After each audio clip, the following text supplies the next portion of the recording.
So ganito mga lods yung ginagamit natin, ano, gagawin natin tong pataba sa mga tanim natin na halaman sa gulay. So ganito kasi, ito kasi ay isang puno ng ano, ng papaya, no, yung katawan niya. So bali ito natumba ito nung bagyo. So bali pinutol ko na at ngayon na ito malapit na siyang mabulok. So ganito.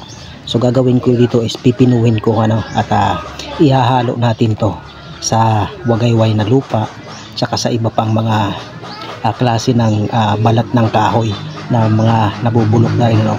So yun ang gagawin natin na pagtataniman ng ating mga halaman at saka gulay na pwede nating pakinabangan, no? So tara at pinuhin na natin itong balat na ito ng papaya. So yan. So dahil hindi pwede na nakikita lagi yung itak sa ating mga video, so papakita ko na lang mamaya kapag ito ay napino na natin, ano.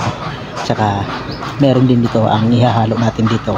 Ayun, so yung pinagbalatan ko dito, no, sa kahoy na yan, yung balat niyan, so bali inistak ko lang din para mabulok siya, so malambot na yan. So saka rin natin ipipino, pipinuhin din natin para ihalo natin dito at yun ang gagawin natin taniman ng ating mga halaman.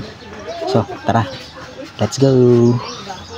At saka kuha na rin tayo ng balat ng kahoy na medyo babulok na rin siya. So at yun ang pipinuhin din natin, ano, at ihahalo natin dyan sa balat ng papaya na ito. Ito yung puno ng papaya, no?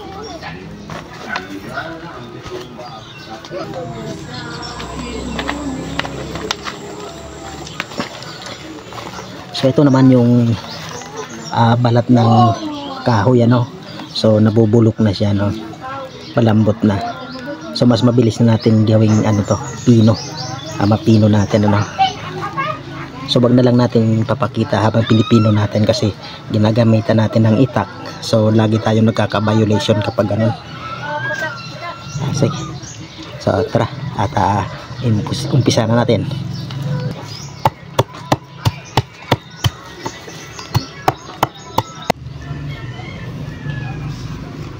So ito na ngayon yung pinino natin, no. Ito yung puno ng papaya, no. So bali matagal-tagal na rin to kasi nung bagyong malakas yun yung tumumba ng puno na ito, no. Ayan.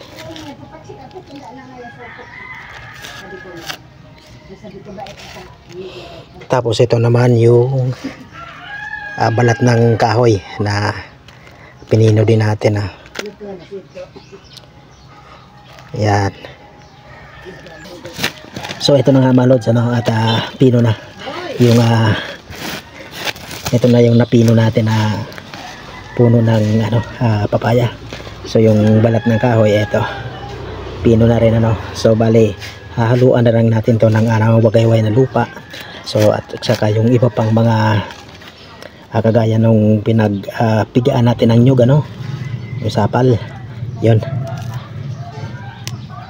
Pwede rin natin ihalo rito. Tapos yung mabalat, ano, so meron din ako pinag-iimbakan noon yung mabalat ng ano, kagaya ng papaya, saging, so mabalat ng ano, ginagulay natin, ano. So hindi tinatapon yun, so bali iniimbak lang yun para pag halo-haluin natin to. So bali ihahalo din natin yun dito. Okay, so tara, haluin na natin.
So yun mga lods, at nakagawa tayo ng isang sakong